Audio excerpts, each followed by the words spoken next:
చూస్తున్నారు S8 news. Welcome to S8 news. ముందుగా headlines.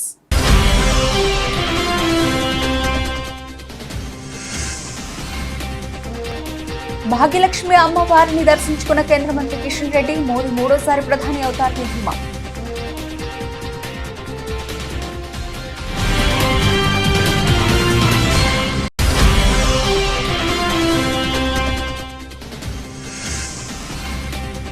Hyderabad నుంచి గెలిచి ప్రజలకు న్యాయం చేస్తామన్న మాధవీలత. బీజేపీ గెలిచే 400 సీట్లలో హైదరాబాద్ ఉంటుందని ఆశాభావం.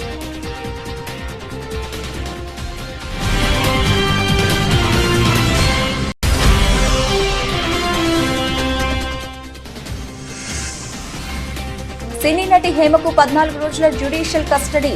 జేఎంఎఫ్సీ కోర్టు జడ్జి ఎదుట హాజరుపరిచిన సిసిబి.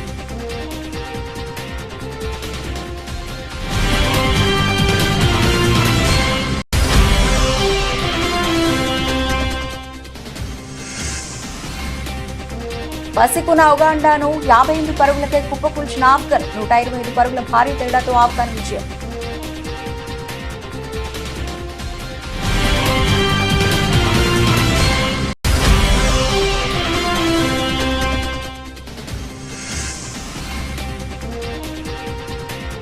ఫలితాల ఎఫెక్ట్. నష్టాల్లో స్టాక్ మార్కెట్లు. 2000 పాయింట్లు క్షీణించిన సెన్సెక్స్.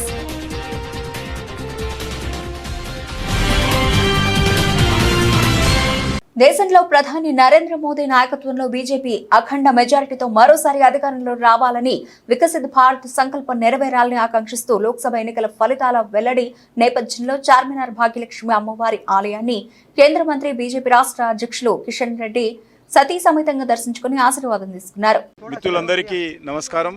ప్రపంచవ్యాప్తంగా ఈరోజు మన భారతదేశానికి సంబంధించినటువంటి పార్లమెంట్ ఎన్నికల ఫలితాల పట్ల ఎంతో ఆతృతతో ఆసక్తితో ఎదురు చూస్తున్నారు.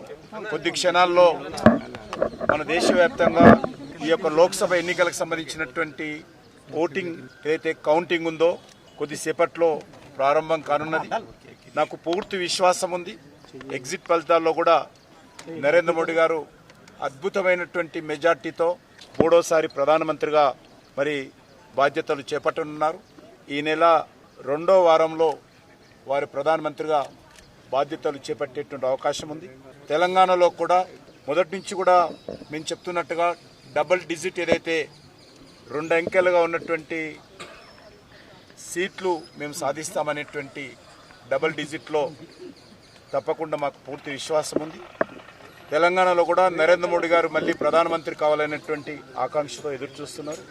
మొత్తం ఫలితాలు వచ్చిన తర్వాత పూర్తి స్థాయిలో వివరిస్తాం.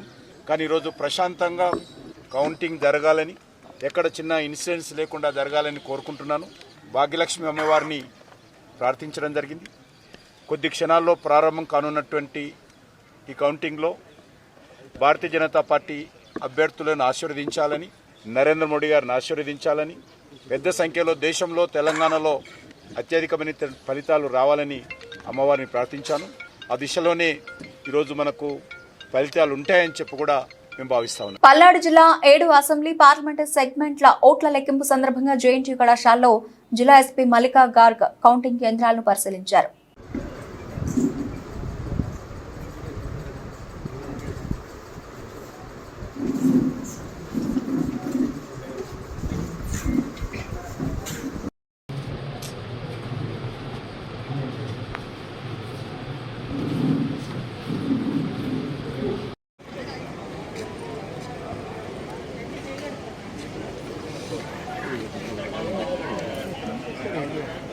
తాను ఫలితాల కోసం ఎంతో ఉత్కంఠగా ఎదురు చూస్తున్నానని, దేశమంతా హైదరాబాద్ లోక్సభ స్థానం వైపు చూస్తోందని బీజేపీ అభ్యర్థి మాధవీలత అన్నారు.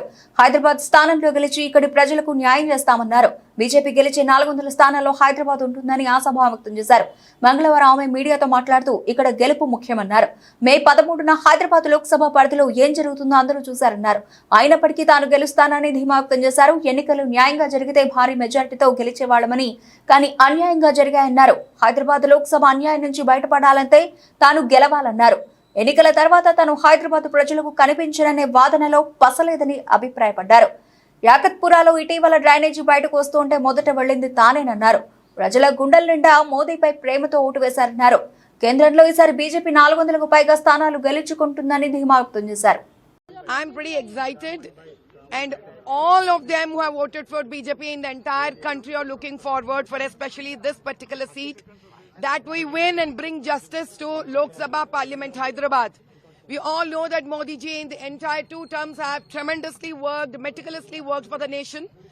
And he has not just worked and left the love, but he has also left a beautiful autograph of Modi Ka Parivar in the hearts of all Bharatiya. I'm so sure that the entire country today would have been in their own prayers, blessing and wishing for 400 par. And these blessings have a tremendous storm of positivity in the nation, along with winning Hyderabad seat. ఏపీలో నిన్నటి వరకు విజయం మాదిగాని ధీమా వ్యక్తం చేసిన YCP నేతల్లో నేడు నిరుత్సాహం నెలకొంది. ఓట్ల లెక్కింపు మొదలైన 2 గంటల్లోనే ట్రెండ్ స్పష్టమైంది. టీడీపీ, బీజేపీ, జనసేన కూటమి 100కి పైగా స్థానాల్లో ఆధిక్యంతో దూసుకుపోతూ ఉండగా అధికారం వైసీపీ చాలా వెనుకబడిపోయింది. ఆ పార్టీకి చెందిన మంత్రులు కౌంటింగ్ హాళ్ల నుంచి నిరాశతో నిష్క్రమిస్తున్నారు. తాజాగా మాజీ మంత్రి గుడివాడ సిట్టింగ్ ఎమ్మెల్యే కొడాలి నాని కూడా పరిస్థితుల నేపథ్యంలో కౌంటింగ్ కేంద్రం నుంచి వెనుదిరిగారు. ఏపీలో సీఎం జగన్ మినహా మంత్రులకు ఎదురుగాలి వేస్తున్నట్టు ఓట్ల లెక్కింపు సరళి చెబుతోంది. ప్రారంభ రౌండ్లలో అత్యధికంలోకి వచ్చిన ఒకరిద్దరు మంత్రులు ఆ తర్వాత రౌండ్లలో వెనుకంజ వేశారు. బాధితుడి నుండి 45,000 రూపాయలు లంచం తీసుకుంటూ ఉండగా బాధితుని ఫిర్యాదు మేరకు ఏసీబీ అధికారులు పథకం ప్రకారం రెడ్ హ్యాండెడ్ గా పట్టుకున్నారు. మేడ్చల్ జిల్లా కలెక్టరేట్ లో ఏసీబీ అధికారులు ఆకస్మిక దాడులు నిర్వహించారు. బాధితుడి నుండి 45,000 రూపాయలు లంచం తీసుకుంటూ ఏడీ నర్సిరెడ్డి ఏసీబీ అధికారులు పట్టుబడ్డారు. ఓ స్కీమ్ అనుమతి కోసం ఏడీ లంచం అడిగినట్లు తెలుస్తోంది. బాధితుడు ఏసీబీ అధికారులను ఆశ్రయించడంతో ఏసీబీ అధికారులు వలపన్ని అధికారిని లంచం తీసుకుంటూగా పట్టుకుని వారి వద్ద నుండి 45,000 రూపాయలు రికవరీ చేసి అరెస్ట్ చేశారు. ఏసీబీ అధికారులు తెలిపిన వివరాల ప్రకారం మేడ్చల్ కలెక్టరేట్ లో ఇండస్ట్రీస్ అధికారి ఏడీఈ నర్సిరెడ్డి ఒక స్కీమ్ అనుమతి కోసం వచ్చిన బాధితుడిని 50,000 రూపాయలు లంచం డిమాండ్ చేయగా 45,000 రూపాయలు ఒప్పందం కుదుర్చుకున్నారు. బాధితుడు ఏసీబీ అధికారులు ఫిర్యాదు చేయడంతో తాము లంచం తీసుకుంటూ ఉండగా పట్టుకోవడం జరిగిందన్నారు. సార్ అమౌంట్ అతను తీసుకుంది మాత్రం 45,000 అండి. ఇంకా మిగతాది మేము ఎంక్వైరీ చేస్తాము. అతనికి ఒకరికి ఇందులో సంబంధం ఉందా, ఇంకా వేరే వాళ్ళకి ఎవరికైనా సంబంధం ఉందా అన్న విధంగా కూడా మేము విచారణ చేపడుతున్నామండి. టిప్పర్ కొనుగోలు అయిన తర్వాత రిజిస్ట్రేషన్ అంతా ప్రాసెస్ అయిన తర్వాతనే ఇది అప్లై చేయాలన్నమాట దానిలో రూల్. సో ఇది ఆల్రెడీ రీసెంట్ గానే పర్చేజ్ చేసినారు. వాళ్ళు పర్చేజ్ చేసి రిజిస్ట్రేషన్ అంతా చేసుకున్నారు. రిక్వైర్డ్ డాక్యుమెంట్స్ అవన్నీ కూడా ఎన్క్లోజ్ చేస్తూ వీళ్ళు అప్లై చేస్తారు. యాక్చువల్గా 50,000 అడిగాడు. రిక్వెస్ట్ చేస్తే 45,000 కి రెడ్యూస్ చేసిండు అమౌంట్. ఆంధ్రప్రదేశ్లో దాదాపు కూటమి విజయం ఖరారు కావడంతో తూర్పుగోదావరి జిల్లా గోకవరం మండలం గోకవరం గ్రామంలో తెలుగుదేశం, జనసేన, బీజేపీ నాయకులు సంబరాల్లో మునిగి తేలుతున్నారు. ఎన్నికల కోడ్ నిబంధనలు పాటిస్తూ శబ్దాలు లేని పసుపు రంగు వెలువడే చుచ్చుబుట్లను వెలిగించి కూటమికి అనుకూలంగా నినాదాలు చేశారు. సాయంత్రానికి శాంతియుత ర్యాలీకి కూటమి నేతలు సన్నాహకాలు చేసుకుంటున్నారు.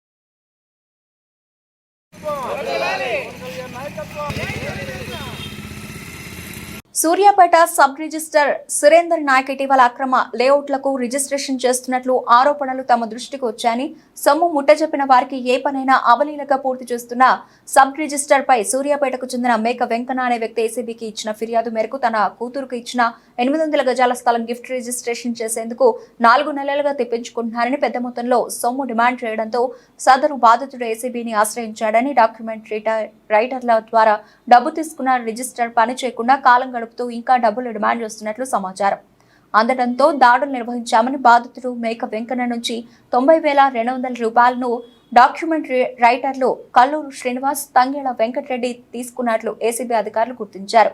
ఈ మేరకు రిజిస్టర్ కార్యాలయంలో ఆకస్మిక తనిఖీలు చేపట్టిన అధికారులు A1 బానోతు సురేందర్ నాయక్, డాక్యుమెంట్ రైటర్లు A2 కల్లూరు శ్రీనివాస్, A3 తంగేళ వెంకటరెడ్డిని అదుపులోకి తీసుకున్నామన్నారు.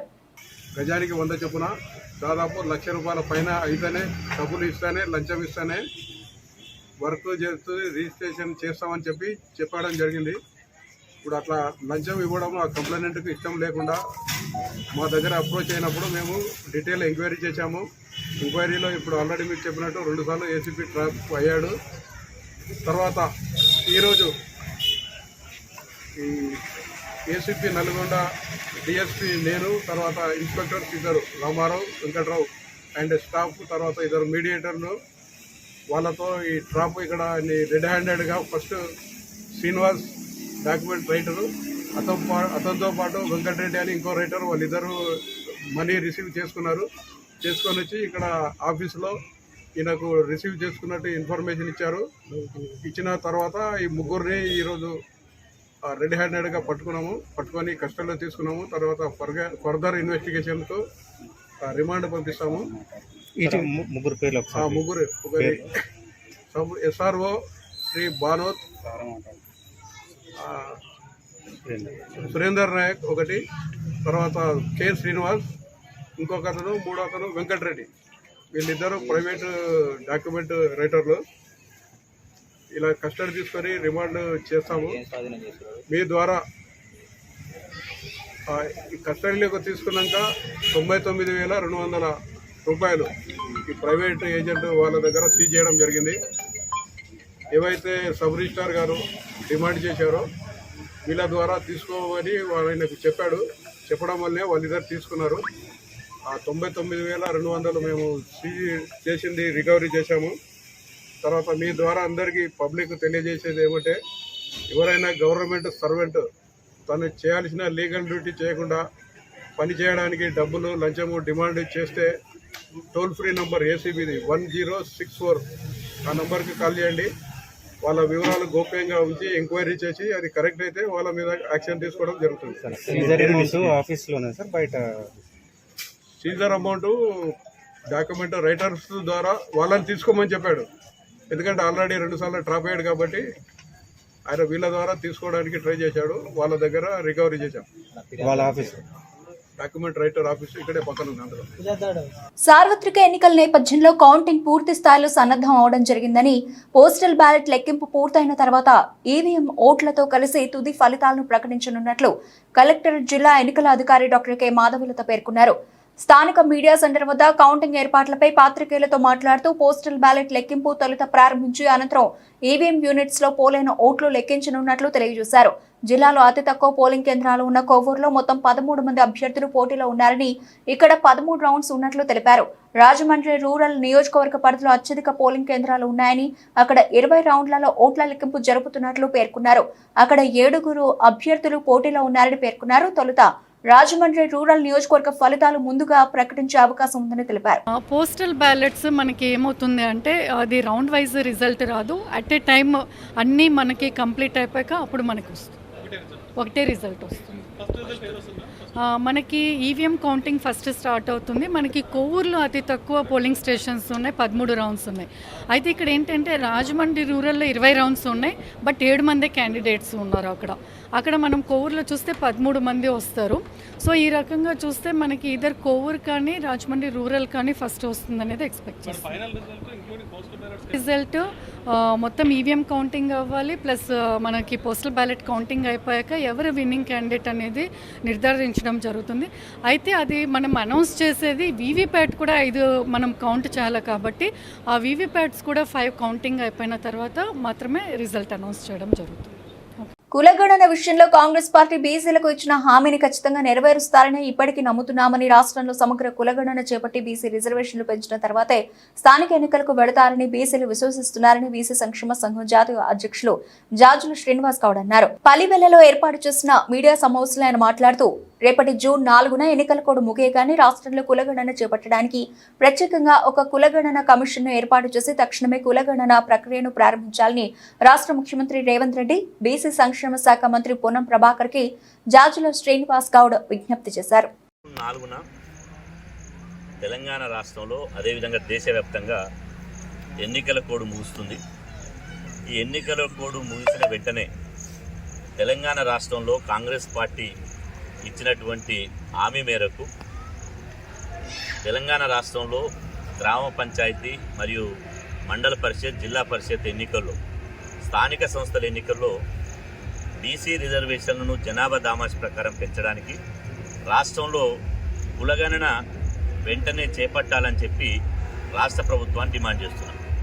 ఈరోజు కులగణన చేపడతామని చెప్పి మేము ఎన్నో పోరాటాలు చేసినట్టు హామీ ఇచ్చినటువంటి మేరకు కులగణన చేపట్టడానికి ప్రభుత్వం ఇప్పటి వరకు అయితే చిత్తశుద్ధితోటి ప్రయత్నం చేసింది. ఎందుకంటే కులగణన చేపడతామని అధికారంలోకి వచ్చినటువంటి డిసెంబర్ 7వ తేదీన రాష్ట్ర ముఖ్యమంత్రి రేవంత్ రెడ్డి గారు ప్రమాణ స్వీకారం చేసిన తర్వాత సరిగ్గా నెల రోజుల తర్వాత ఇవాళ జనవరి 14వ తేదీన మేము ఢిల్లీలో రాహుల్ గాంధీ గారితో భేటీ అయిన సందర్భంగా రాహుల్ గాంధీ గారి ఆదేశాల మేరకు రాష్ట్ర ముఖ్యమంత్రి రేవంత్ రెడ్డి గారు ఇవాళ క్యాబినెట్లో తీర్మానం చేయడం జరిగింది. క్యాబినెట్లో తీర్మానం చేసిన తర్వాత మేము క్యాబినెట్ తీర్మానంతో సరిపోదు, ఇది అసెంబ్లీలో కూడా తీర్మానం చేయాలని చెప్పి మేము డిమాండ్ చేయడంతో వారు మళ్ళీ నెల రోజుల్లోనే రాష్ట్ర అసెంబ్లీలో కూడా తీర్మానం చేశారు. అదేవిధంగా రాష్ట్ర వ్యాప్తంగా 35 కౌంటింగ్ కేంద్రాల్లో ఎన్నికల కౌంటింగ్ ప్రక్రియ ఉదయం 8 గంటలకు ప్రారంభమైంది. కేంద్ర ఎన్నికల కౌంటింగ్ పరిశీలకులు నియోజకవర్గ రిటర్నింగ్ ఆఫీసర్ కలెక్టరేట్ సమక్షంలో స్ట్రాంగ్ రూమ్ల సీల్ ను తొలగించి ఈవీఎంలను కౌంటింగ్ కేంద్రాలకు తరలించిన ఆఫీసర్లు. దేశవ్యాప్తంగా ఎన్నికల ఫలితాల కోసం ప్రజలంతా ఉత్కంఠగా ఎదురు చూస్తుండగా మధ్యాహ్నం కల్లా విజేతలెవరో తేలిపోనుంది. ఇక కౌంటింగ్ కేంద్రాల వద్ద పరిశిష్ట బందోబస్తు ఏర్పాటు చేశారు పోలీసులు.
లైట్ అయ్యి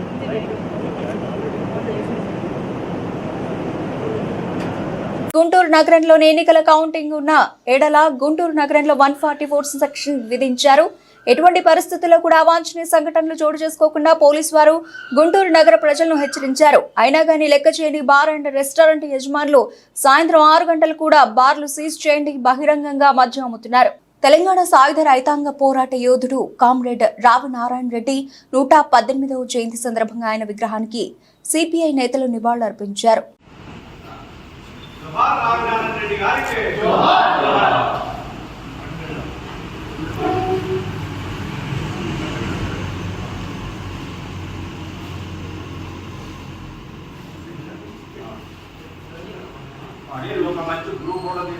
అదే అందరు వేసిన తర్వాత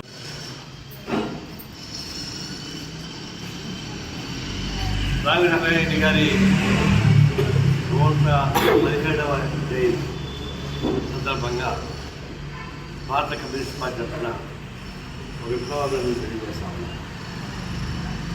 రావి నారాయణ రెడ్డి గారి మాట కేవలం తెలంగాణ నల్గొండ కాకుండా దేశవ్యాప్తంగా పార్లమెంటు ప్రారంభమని రావిరెడ్డి గారి ప్రస్తావిస్తుంది. ఈ నారాయణ నిపుణత ఎక్కువ వచ్చింది. రావిరెడ్డి ఎప్పుడే స్వయంగా ముందు పదంటే ఎక్కవసరానికి చెప్పినట్టు అలాంటి ప్రాముఖ్యత తీసుకోవాల్సిన అవసరం. తెలంగాణ విడిపోయింది, మనం మొదటి కూడా ప్రజలు విడిపోలేదు, రాష్ట్రం విడిపోయినట్టు. రాష్ట్రం విడిపోయినప్పుడు దీని గురించి సంస్కృతి సముదాయం అవసరం. నిన్న 10 సంవత్సరాల ఉత్సవాన్ని కొత్త గవర్నమెంట్ చేస్తుంది, సంతోషం. అయితే రావి నారాయణ రెడ్డి లాంటి వాళ్ళ చరిత్రని ప్రస్తావించకపోవడం అనేది చాలా బాధ.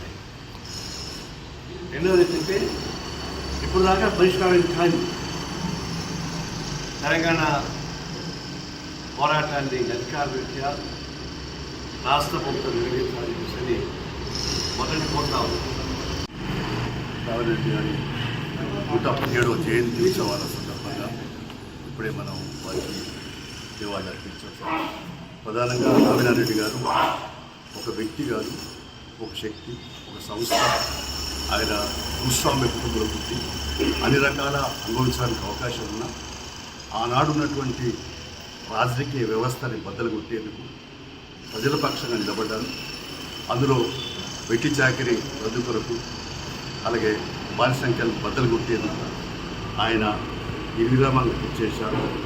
అందులో ప్రధానంగా ఆయన సొంతంగా ఆయన భూమిని కూడా దానం చేసి తర్వాత ఆనాడు ఆంధ్ర మహాసభకు ప్రధాన నాయకత్వం వహించి మరి ఊరూరా పల్లె పల్లెకు ప్రజలను చైతన్యపరచడంలో వారి వాణి, వారి కృషి, వారి ప్రయత్నం, అందులో రామినారెడ్డి, బద్దమల్లారెడ్డి, మరి మగ్దుము దీని రాజమండ్రి కూడా అనేక మంది నాయకుల యొక్క కృషి వల్ల మొత్తం మీద తెలంగాణలో ఆనాడు సాయుధ పోరాటం విధిలేని పరిస్థితిలోనే అసలు సెప్టెంబరు 17న 11న ఎందుకు పిలిపించాల్సి వచ్చింది? ఆగస్టు 15 దేశాన్ని స్వాతంత్రం వచ్చినా తెలంగాణ రాలేదు. అందుకని పిలిపించిన. అందుకని ఈ కొత్త ప్రభుత్వం కానీ గతంలో ప్రభుత్వాలు కానీ గుర్తించకపోవడం అనేది దుర్మార్గం, దారుణం, అన్యాయం.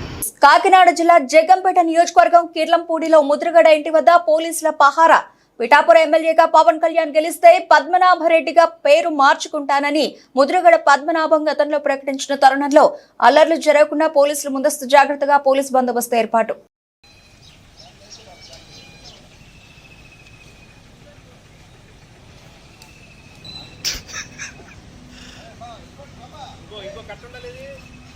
సూర్యాపేట ఎస్ఆర్ఓ కార్యాలయంపై ఏసీబీ దాడులు, దస్తావేజు రైటర్లు, షాపులు మూసివేత వివరాలు తెలియాల్సి ఉంది.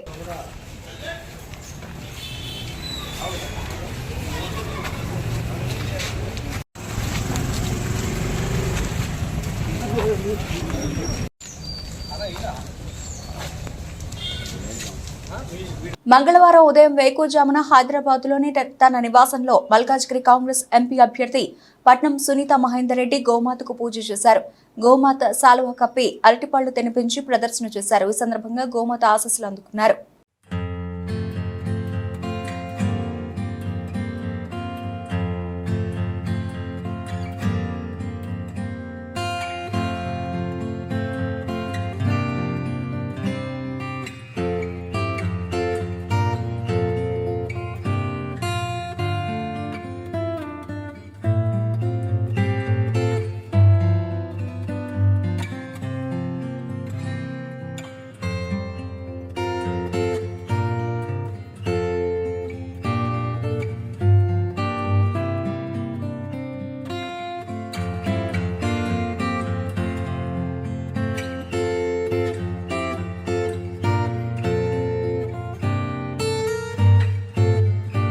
ఢిల్లీలో తాజ్మహల్ ఎక్స్ప్రెస్ లో మంటలు చెలరేగాయి. సరితా విహార్ స్టేషన్ దగ్గర రైల్లో పెద్ద ఎత్తున మంటలు చెలరేగాయి.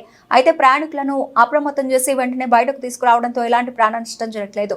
ఈ ప్రమాదంలో 4 బోగీలు అగ్నికి ఆహుతయ్యాయి. సంఘటన స్థలానికి చేరుకున్న 5 ఫైర్ ఇంజన్లు మంటలను అదుపులోకి తెచ్చాయి. విద్యుత్ షార్ట్ సర్క్యూట్ కారణంగా మంటలు చెలరేగినట్టు గుర్తించారు. పక్క బోగీలకు వ్యాపిస్తున్న మంటలను వెంటనే అదుపు చేశారు. ఈ క్రమంలో రైలును సరితా విహార్ స్టేషన్లో నిలిపివేశారు. దీంతో కొద్దిపాటి ఆలస్యంగా రైలు సేవలు పునః ప్రారంభమయ్యాయి. ఈ ఘటనపై రైల్వే పోలీసులు కేసు నమోదు చేసుకుని విచారణ చేస్తున్నట్లు తెలిపారు.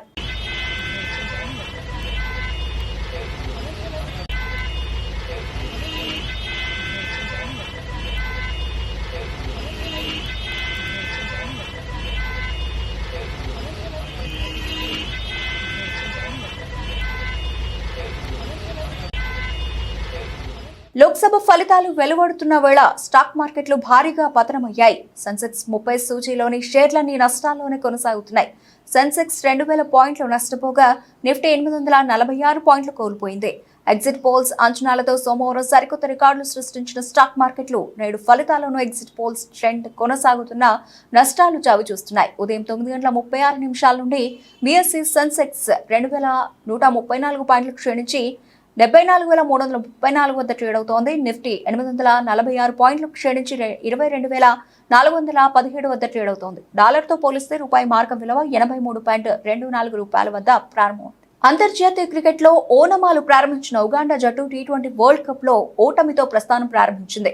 గయానాలో ఆఫ్ఘనిస్తాన్తో జరిగిన మ్యాచ్లో ఉగాండా 125 పరుగుల భారీ తేడాతో ఓటమి పాలైంది.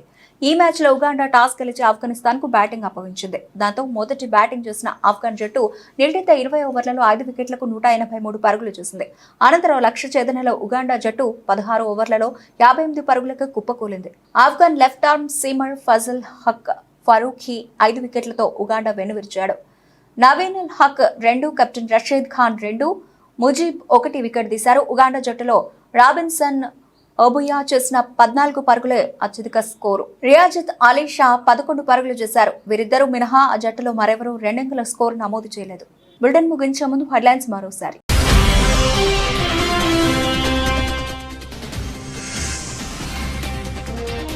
భాగ్యలక్ష్మి అమ్మవారిని దర్శించుకున్న కేంద్ర మంత్రి కిషన్ రెడ్డి. మోదీ మూడోసారి ప్రధాని అవుతారని ధీమా.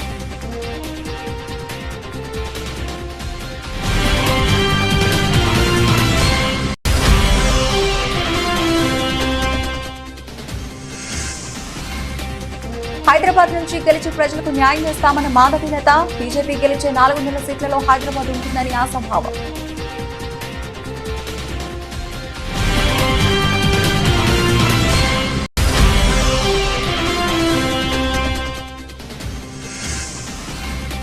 సినీ నటి హేమకు 14 రోజుల judicial custody. JMFC court judge ఎదుట హాజరుపరిచిన సిసిబి.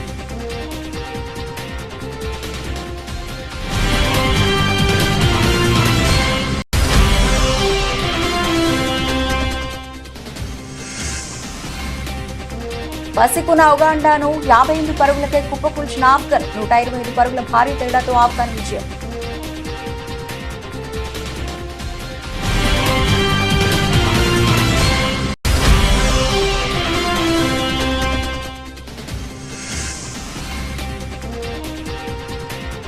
ఫలితాల ఎఫెక్ట్. నష్టాల్లో స్టాక్ మార్కెట్లు. 2000 పాయింట్లు క్షీణించిన సెన్సెక్స్.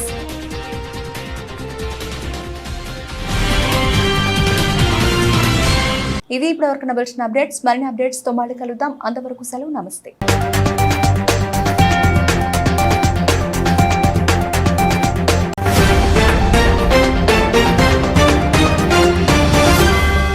మీరు చూస్తున్నారు S8 న్యూస్.